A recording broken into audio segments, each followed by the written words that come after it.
2-ാം തീയതി വിശുദ്ധ യൗസേപ്പിൻ്റെ തിരഞ്ഞെടുപ്പ്.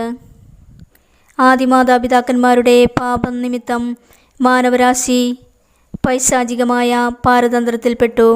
എന്നാൽ ദൈവത്തിന് മാനവകുലത്തോടുള്ള കാരുണ്യം നിമിത്തം ഒരു പരിത്രാതാവിനെ വാഗ്ദാനം ചെയ്തു. ദൈവം തന്നെ മനുഷ്യനായി അവതീർണനായി പരിത്രാണകൃത്യം നിർവഹിക്കുക എന്നതായിരുന്നു പദ്ധതി. ദൈവകുമാരൻ നരജന്മം വരിക്കുന്നതിന് മാതൃത്വപദം സമലങ്കരിക്കുവാൻ നിത്യകാലം മുതൽ തന്നെ പരിശുദ്ധ കന്യകയെ ദൈവം തിരഞ്ഞെടുത്തു. ദൈവജനനി പരിശുദ്ധാത്മാവിൻ്റെ പ്രവർത്തനത്താൽ സുതനായ ദൈവത്തെ ഗർഭം ധരിക്കും.